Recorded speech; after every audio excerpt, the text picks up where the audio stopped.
آپ پھر ان کو چھوڑ دیں حتی یلاقوا یومہم الذی فیہ یصعقون، یہاں تک کہ اپنے اس دن کے ساتھ یہ ملیں جس میں ان کو بے ہوش کر دیا جائے. یوم لا یغنی عنہم کیدہم شیئا، جس دن ان کی کوئی تدبیر ان کے کسی کام نہیں آئے گی. تو قیامت کا جب دن ہوگا بے ہوشی کرنے والا، اور وہ دن جب سور میں پھونک دیا جائے گا، جب آسمان توڑ دیا جائے گا، جب پہاڑ ریزہ ریزہ کر دیے جائیں گے، اور جب دنیا اور جہان کی ہر چیز کو بساط کو لپیٹ دیا جائے گا، اس دن تو پھر لا یغنی عنہم کیدہم شیئا، کی کوئی دنیا میں تدبیریں کام آ جاتی ہیں، وہاں پہ کوئی تدبیر کام نہیں، ولا هم ینصرون، اور نہ ان کی کوئی مدد کی جائے. وَإِنَّ لِلَّذِينَ ظَلَمُوا عَذَابًا دُونَ ذَلِكَ وَلَكِنَّ أَكْثَرَهُمْ لَا يَعْلَمُونَ. وَإِنَّ لِلَّذِينَ، اور بے شک ان لوگوں کے لیے جنہوں نے ظلموا ظلم کیا، عذابًا عذاب ہوگا، دون ذالکا اس سے بھی پہلے، اس سے بھی پہلے. یہ جو قیامت کا دن آپ کو بتایا اس دن تک چھوڑ دیں کہ بے ہوش کیے جائیں گے. فرمایا وہ جو دن ہے نا جس دن ان کو بے ہوش کیا جائے گا اور عذاب آئے گا، اس دن سے بھی پہلے ظالموں کے لیے عذاب ہے. ظالموں کے لیے عذاب مراد ہے کہ دنیا میں رہتے ہوئے بھی اللہ رب العزت ان کو جھٹکے لگاتا ہے. کیا کرتا ہے؟ جھٹکے لگاتا ہے، سزائیں دیتا ہے، آزمائش ہوتی ہے. اولا یرون انہم یفتنون فی کل عام مرتن او مرتین ثم لا یتوبون ولا هم یذکرون. اللہ قرآن مجید میں ارشاد فرماتے ہیں اولا یرون انہم یفتنون فی کل عام مرتن او مرتین، کیا یہ دیکھتے نہیں ہیں کہ ہر سال ایک مرتبہ یا دو مرتبہ کسی بڑی آزمائش میں ان کو ڈالا جاتا ہے. کبھی کوئی زلزلہ آ جاتا ہے، کبھی کوئی سیلاب آ جاتا ہے، کبھی کوئی بارشیں آ جاتی ہیں، کبھی کوئی طوفان آ جاتا ہے، کچھ نہ کچھ ہوتا ہے کہ نہیں ہوتا؟ اللہ اکبر. ہر سال زلزلہ کہیں نہ کہیں آتا ہے، اور پوری دنیا میں آتا ہے، کہیں نہ کہیں آیا ہوتا ہے، ہمارے ملک میں بھی آتا ہے. اچھا کبھی زلزلہ نہ آئے تو سیلاب آ جاتا ہے، اور کبھی سیلاب نہ آئے تو خشک سالی آ جاتی ہے. اور یہ سال یہ بھی 15-20 دن کی بات ہے. یہ ہمارے ہاں کچھ علاقے ہیں، یہ پسرور کا علاقہ اور اس سے پلی طرف کا علاقہ، یہ جو بارش ہوئی ہے نا پچھلے، جس بارش نے یہ پنکھے شکھے بند کروائے، اس بارش کی بات ہے. یہاں تو بارش ہوئی تھی، ان علاقوں میں کیا ہوا ہے کہ بارش نہیں ہوئی، وہ کیا ہوا ہے، گڑھا آیا ہے. وہ اچانک گڑھا آیا، اور اس گڑھے کے ساتھ کیا ہوا ہے مجھے پتا چلا ہے کہ وہ کہتے ہیں کہ ساری کی ساری فصلیں جو ہے ختم ہو گئی. اللہ کہتا ہے دیکھتے نہیں انہم یفتنون فی کل عام مرتن او مرتین، ہر برس کبھی ایک مرتبہ کبھی دو مرتبہ ان کو امتحان میں ڈالا جاتا ہے. آزمائش آتی ہے، کوئی طوفان، اور یہ ہم پہ بھی آتی ہے، کافروں پہ بھی آتی ہے، یہ نافرمانوں پہ بھی آتی ہے، نیک لوگوں پہ بھی آتی ہے. لیکن جو نیک لوگ ہوتے ہیں ان کی جو آزمائش ہوتی ہے وہ اللہ کی رحمت ہوتی ہے کہ اللہ اس کے ساتھ ان کے درجات کیا کر دیتے ہیں، بلند کر دیتے ہیں. لیکن جو نافرمان ہوتے ہیں ان کے لیے وہ کیا ہوتی ہے؟ فرمایا ان کے لیے وہ اللہ کی طرف سے تنبیہ ہوتی ہے. ان کو ایک سال میں ایک مرتبہ یا دو مرتبہ کسی عذاب کا شکار کیا جاتا ہے. کس لیے؟ تاکہ توبہ کریں. اچھا یہ جو ہے نا یوم فیہ یصعقون، جس دن بے ہوش کیے جائیں گے، اس دن سے پہلے جو آنے والی مصیبتیں ہیں وہ رحمت کی مصیبتیں ہوتی ہیں. وہ کتنی بڑی مصیبت ہو، بالآخر بندوں کے لیے کیا ہوتی ہے؟ رحمت. کیوں بھائی؟ کافروں کے لیے جتنی بھی بڑی مشکل یا مصیبت آ جائے، اصل میں وہ یہ ہوتا ہے کہ اللہ اس کے ساتھ ان کو تنبیہ کر رہا ہوتا ہے. کیا کر رہا ہوتا ہے؟ خبردار کر رہا ہوتا ہے. توبہ کی اگر توفیق مل جائے اور ان کو اصلاح کا موقع مل جائے تو رحمت ہے کہ نہیں؟ وہ تو ان کے لیے رحمت ہے جس نے توبہ کرنی ہو، جس نے اپنے آپ کو کیا کرنا ہو، ٹھیک کرنا ہو، جس نے اپنی اصلاح، ان کے لیے وہ رحمت ہے. اور جس نے نہیں ماننا اس کے لیے وہ ایک اتمام حجت، استدراج اس کو کہتے ہیں اردو زبان میں. کیا ہے ان کے لیے؟ اللہ ان کو ہلکے ہلکے آہستہ آہستہ آہستہ آہستہ چھوٹی چھوٹی سزائیں دے کے، چھوٹی چھوٹی سزائیں دے کے بڑی سزا کا جواز بنا رہا ہوتا ہے. کیا بنا رہا ہوتا ہے؟ بڑی سزا کا جواز بنا رہا. بھائی دیکھو تمہیں فلاں جگہ پہ میں نے پکڑا، تمہیں کوئی فرق نہیں پڑا، پھر میں نے تمہیں ڈانٹا، تمہیں پھر بھی نہیں فرق پڑا، پھر میں نے سزا بھیجی، تم پھر بھی ٹھیک نہیں ہوئے، تو اب میرا پھر بڑا عذاب آ گیا. تو بڑے عذاب سے پہلے چھوٹی چھوٹی سزائیں اور چھوٹی چھوٹی مشکلیں اور مصیبتیں ڈال کے دراصل اللہ ان کافروں کے لیے جو مومن ہے ان کو موقع دے رہا ہے، بھائی ٹھیک ہو جاؤ، سیدھے ہو جاؤ، اپنے رب کو منا لو، توبہ کر لو۔ جو کافر ہیں ان کو بھی یہ موقع ہے، لیکن اس موقع کے ساتھ ساتھ اللہ کیا کر رہا ہے؟ اتمام حجت کر رہا ہے، دلیلیں پوری کر رہا ہے کہ چھوٹے چھوٹے عذاب آئے، انہوں نے اصلاح نہیں کی، پھر اللہ نے بڑا بھیج دیا۔ فرمایا وَإِنَّ لِلَّذِينَ ظَلَمُوا عَذَابًا دُونَ ذَلِكَ، اور وہ لوگ، اور بے شک ان لوگوں کے لیے جنہوں نے ظلم کیا، عذابًا عذاب ہے، دون ذالک اس سے پہلے، بے ہوشی والے دن سے پہلے بھی ان کے لیے کیا ہوں گے؟ عذاب ہوں گے۔ وَلَكِنَّ أَكْثَرَهُمْ لَا يَعْلَمُونَ، یہ چھوٹے چھوٹے عذاب دراصل اللہ کی طرف سے تنبیہ ہوتے ہیں کہ توبہ کر لیں، لیکن ان کی اکثریت جانتی نہیں ہے۔ وہ پھر کیا کرتے ہیں؟ وہ کہتے ہیں جی زلزلہ آیا، کیوں آیا؟ بھائی اصل میں زلزلہ اس لیے آیا ہے کہ ہم نے سائنسی طور پہ اس کا توڑ نہیں دیا، یہ کہتے ہیں نا۔ اچھا بھائی سیلاب آ گیا، کیوں آ گیا؟ جی بند نہیں بنائے تھے، ڈیم نہیں بنائے تھے، یہ سیلاب آ گیا۔ اچھا جب ڈیم نہ بنائے ہو تو ڈیم نہیں ٹوٹ سکتا ہے؟ اچھا وہ سیلاب کی بھی توجیہ پیش کرتے ہیں۔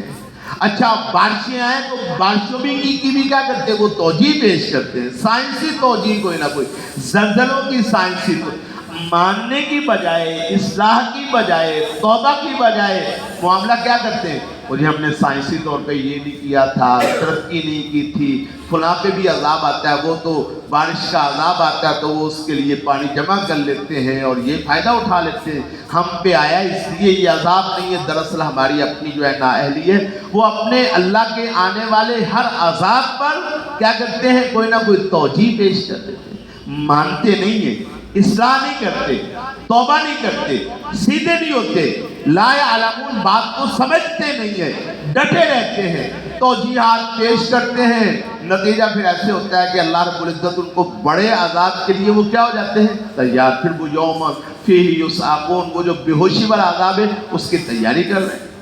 وَإِنَّ لِلَّذِينَ ظَلَمُوا عَذَابًا دُونَ ذَلِكَ، اور بے شک ان لوگوں کے لیے جنہوں نے ظلم کیا عذاب ہے دون ذالک،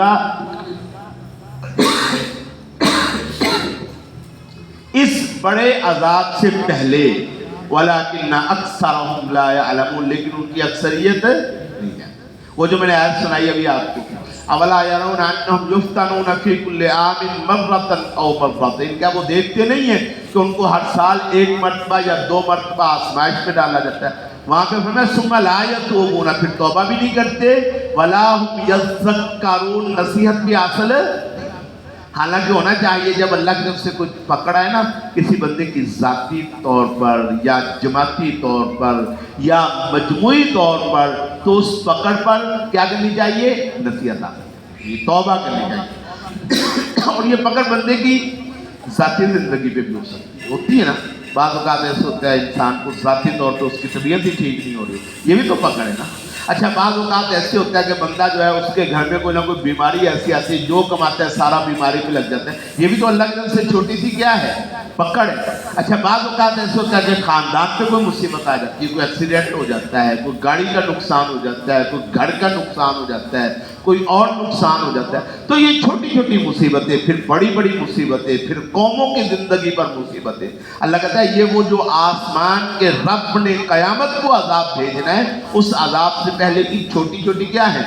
ایک ہوتا ہے آفٹر شاکس، ہوتا ہے نا زلزلے کے بعد آفٹر شاکس کے لوگ باتیں کرتے ہیں، یہ جو قیامت کا زلزلہ ہے اس سے پہلے کے شاک، یہ ہے اس کے پہلے کے شاک ہیں، اور جناب پری شاکس ان کو کہہ لو، قیامت کے زلزلے سے پری شاکس، اس کے پہلے کے جو زلزلے چھوٹی چھوٹی مصیبتیں یہ ڈالتا ہے، کیوں؟ تاکہ لوگ اصلاح کریں۔ آفٹر شاک کا فائدہ نہیں ہوتا، جب وہ بڑی مصیبت آ گئی تو پھر کیا فائدہ آفٹر شاک؟ اصل میں پہلے جو چھوٹی چھوٹی مصیبتیں ان کے ساتھ فائدہ ہو سکتا ہے کہ بندہ کیا کر سکتا ہے؟ اپنی اصلاح کر سکتا ہے، توبہ کر سکتا ہے۔ وَاصْبِرْ لِحُكْمِ رَبِّكَ فَإِنَّكَ بِأَعْيُنِنَا وَسَبِّحْ بِحَمْدِ رَبِّكَ حِينَ تَقُومُ وَمِنَ اللَّيْلِ فَسَبِّحْهُ وَإِدْبَارَ النُّجُومِ۔ تو اے محمد صلی اللہ علیہ وسلم آپ نے کیا کرنا ہے؟ وَاصْبِرْ لِحُكْمِ رَبِّكَ، اپنے رب کے حکم کی وجہ سے صبر کر، اپنے رب کے حکم کی وجہ سے صبر کر۔ صبر آنے والی تکلیف پر بھی ہوتا ہے۔ صبر جو آپ کا کام ہے اس کام پہ استقامت اختیار کرنے پر بھی ہوتا ہے۔ صبر نمازی کو کہا جائے صبر کر، تو کیا مطلب ہے کہ وہ نماز پڑھتا ہے، جتنی مشکلات آئیں ان مشکلات کا خیال نہ کرے، بلکہ کیا کرے، نماز پہ قائم رہنا۔ نماز یہ بھی صبر ہے۔ دعوت پہ قائم رہنا، ان کی رکاوٹوں کے باوجود، ان کی پریشان کرنے کے باوجود دعوت، دین کی دعوت پہ قائم رہنا، یہ بھی کیا ہے، صبر۔ فرمایا وَاصْبِرْ لِحُكْمِ رَبِّكَ، تو اے نبی صلی اللہ علیہ وسلم تو صبر کر اپنے رب کے حکم کی وجہ سے۔ فَإِنَّكَ بِأَعْيُنِنَا، بس بے شک تو ہماری نظروں کے سامنے ہے، ہماری نظروں کے سامنے ہے۔ بچہ ہو نا، ڈرتا ہو تو شام کے وقت وہ جا رہا ہو، دکان پہ جانا چاہتا ہو، چھوٹا بچہ ہو، ڈرے، ماں کہتی پتر میں دروازے کھلو کے تینوں ویکھنی پہ جا، کہتی کہ نہیں کہتی؟ کئی مرتبہ ایسا ہوتا ہے، چھوٹے بچوں کہا جاتا ہے بیٹا میں دروازے میں کھڑی ہو کے کیا کر رہی ہوں، تجھے دیکھ رہی ہوں، تو چلا جا، میں دیکھ رہی ہوں تجھے۔ اچھا تو نے مسجد میں جانا، میں دیکھ دروازے میں کھڑی، تجھے کیا کر رہی ہوں، دیکھ۔ حوصلہ ہو جاتا کہ نہیں ہو جاتا؟ تو یہ تو کہنے والی ماں نہیں ہے، کیا ہے، رب ہے، پروردگار ہے، اللہ رب العزت ہے۔ تو پہلی بات فرمایا وَاصْبِرْ لِحُكْمِ رَبِّكَ، بات میں بھی ذرا اشارہ ہے، یہ نہیں فرمایا ہمارے حکم کے لیے صبر کر، کیا کہا، اپنے رب کے حکم پر کیا کر۔ رب کا جو لفظ ہے نا، یہ بھی بول کے دراصل بہت بڑا آسرا دیا ہے کہ میں تمہارا کیا ہوں، ضائع کروں گا، میں تمہارا رب ہوں، ضائع نہیں کروں گا، میں تمہارا پروردگار ہوں، دشمن کے حوالے کروں گا، میں تمہارا پیدا کرنے والا، پرورش کرنے والا ہوں، دشمن کے حوالے کر کے تمہیں رسوا نہیں کرواؤں گا۔ پہلی بات وَاصْبِرْ لِحُكْمِ رَبِّكَ، اے محمد صلی اللہ علیہ وسلم آپ اپنے رب کے حکم کے لیے کیا کیجئے، صبر۔ تو رب چونکہ رب ہے، لفظ اتنا شاندار، ماں کو بھی ربۃ البیت کہتے، گھر کی مالکہ، رب کہتے ہیں پالنے والے کو، پرورش کرنے والا۔ تو جو پرورش کرنے والا ہوتا ہے وہ ضائع کرنے دیتا ہے کسی کو۔ اور پھر پروردگار اللہ رب العزت کو فرمایا وَاصْبِرْ، اور صبر کر، لِحُكْمِ رَبِّكَ، اپنے رب کے حکم کے لیے، میں تیرا رب ہوں تو پریشان ہونے کی ضرورت ہے۔ اصولی طور پہ جب بھی آپ کسی بندے کو کہتے ہیں نا حوصلہ کر، تو وہ پتہ کیا کہتا ہے، یار تو مینوں کہی جانا حوصلہ کرتے، او بھاویں مینوں مار ہی دے، وہ سارا کچھ میرا لے جائے، تے حوصلے وچ میرا اتنا نقصان ہوگا، تو اسی آتے حوصلہ کر۔ اللہ نے کہا تجھے جو کہنا ہے نا حوصلہ کر، وہ کوئی عام نہیں ہے، وہ کون ہے، تیرا رب۔ وَاصْبِرْ، صبر کر، لِحُكْمِ رَبِّكَ، کس کے لیے، اپنے رب کے حکم کے لیے۔ اور دوسری بات تسلی والی، فَإِنَّكَ بِأَعْيُنِنَا، تیرا رب سویا ہوا، تیرا رب ایسے نہیں کہ اس کو پتہ نہ چلے تیرے ساتھ کوئی کیا کر رہا ہے۔ تو یہاں پہ اللہ کہہ رہا ہے تیرا جو محافظ ہے وہ سونے والا بھی، فَاصْبِرْ لِحُكْمِ رَبِّكَ، آپ اپنے رب کے لیے کیا کریں، صبر کریں۔ پہلی بات رب ہے تو رب تمہیں ضائع نہیں کرے گا۔ دوسری بات فَإِنَّكَ بِأَعْيُنِنَا، تو ہماری آنکھوں کی کیا ہے، ہماری آنکھوں، یہ بہت بڑی تسلی کی بات ہے کہ اللہ مجھے کیا کر رہا ہے، دیکھ رہا ہے۔ اللہ دیکھ رہا ہے تو اللہ رب العزت کی مرضی کے خلاف کوئی میرے ایک بال کو بھی ٹیڑھا کر سکتا، اللہ کے حکم کے خلاف کوئی مجھے کوئی نقصان پہنچا سکتا۔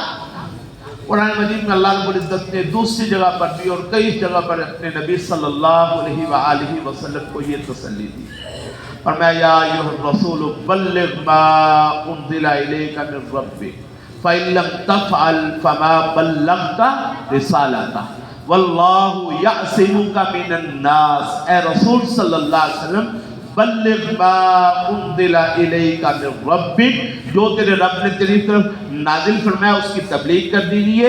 فَإِن لَمْ تَفْعَلْ، اگر تو نے یہ کام نہ کیا، فَمَا بَلَّغْتَ رِسَالَتَهُ، تو تو نے گویا رسالت پہنچانے کا حق ادا۔ آگے کیا فرمایا، وَاللَّهُ يَعْصِمُكَ مِنَ النَّاسِ، پریشان ہونے کی ضرورت نہیں، ان لوگوں سے بچانے والا کون ہے، اللہ تجھے لوگوں سے بچائے گا۔ یہاں بھی یہی بات پکا، اور میں وَاصْبِرْ لِحُكْمِ رَبِّكَ، آپ صبر کر لحکم ربک اپنے رب کے حکم کے لیے فإنک بأعیننا بس بے شک تو ہماری نظروں کے سامنے ہماری آنکھوں کے سامنے ہم تمہیں ہر وقت دیکھ رہے ہیں ہر وقت تجھے مانیٹر کیا جا رہا ہے دیکھا جا رہا ہے نگرانی ہو رہی تیری بھی نگرانی ہو رہی ہے تیری حفاظت کے لیے تجھے بچانے کے لیے اللہ کی مرضی کے خلاف تجھے کوئی نقصان پہنچا سکتا وَصَبِّحْ بِحَمْدِ رَبِّكَ حِينَ تَقُومُ اور تسبیح بیان کر بحمد ربک اپنے رب کی حمد کے ساتھ اپنے رب کی حمد کے ساتھ ہینا جس وقت تقوم تو اٹھے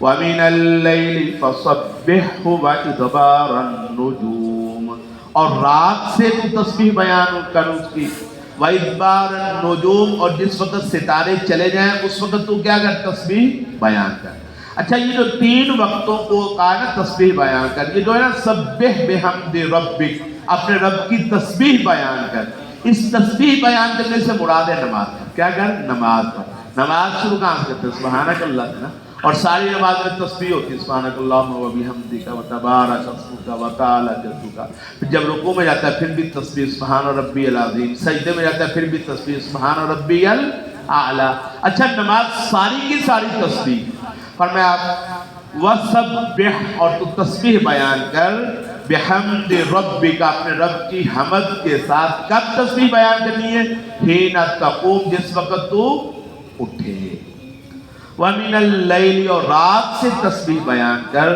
فَصَبِّحْ اور رات سے فَصَبِّحْ تو اپنے رب کی تسبیح بیان کر وَإِدْبَارَ النُّجُومِ اور جس وقت ستارے واپس چلے جائیں اس وقت بھی اپنے رب کی کیا بیان کر یہ دراصل 3 اوقات بیان کیے کتنے اوقات بیان کیے ہیں 3 اور 3 اوقات میں 5 نمازوں کا تذکرہ ہے کتنی نمازوں کا تذکرہ ہے قرآن مجید میں کہیں بھی 5 نمازوں کے علیحدہ نام یا علیحدہ ٹائم نہیں بتائے گئے تو یہ ہے آیت جس میں 5 نمازوں کا اللہ نے کیا کیا ہے تذکرہ فرمایا ہے اور 3 اوقات بیان ایک وقت تو ہے رات سے تو رات میں کتنی نمازیں آتی ہیں کیوں جی کتنی نمازیں آتی ہیں کون سی مغرب جب سورج غروب ہوتا ہے رات شروع ہو جاتی ہے نا تو مغرب کی نماز بھی رات میں ہوتی ہے اور عشاء کی نماز بھی کب ہوتی ہے رات اچھا ادبار النجوم جب ستارے واپس چلے جائیں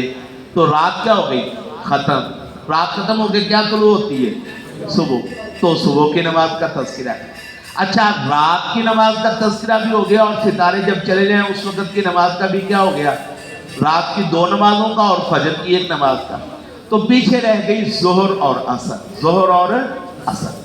تو فرمایا ظہر اور عصر کی نماز حین تقوم جب تو اٹھے جب تو کیا کرے اٹھے تو اٹھنے سے مراد کیا ہے 2 ہی اٹھنے سے مراد ہو سکتے ہیں عموماً رات کو سو کے بندہ اٹھے تو اس کو کہتے ہیں حین تقوم لیکن عرب جو تھے نا ویسے بھی ہمارے ہاں بھی چلتا ہے عرب جو تھے وہ دوپہر کی نیند کو کیا کہتے تھے قیلولہ دوپہر کی نیند کو کیا کہتے تھے قیلولہ اور عرب دوپہر کی نیند کو بڑا ضروری سمجھتے تھے رسول اللہ صلی اللہ علیہ وسلم بھی دوپہر کو تھوڑا سا کیا کرتے تھے آرام فرماتے تھے تو ہینا صبح کا تذکرہ تو آگے اگر نہ آتا تو ہم سمجھتے ہیں یہ تقوم اٹھنے سے مراد صبح ہے لیکن وہ تو صبح کا تذکرہ تو آگے آ گیا نا تو اس لیے ہم کہیں گے یہ جو پہلے نا ہینا تقوم جس وقت تو اٹھے اس اٹھنے سے مراد ہے قیلولے کا کیا کرے قیلولے کا تو قیلولے کے وقت سے اٹھے جب زوال ہو جائے جب تو آرام کر کے دوپہر کا تھوڑا سا اٹھے تو اس وقت انہیں کیا کرنی ہے نماز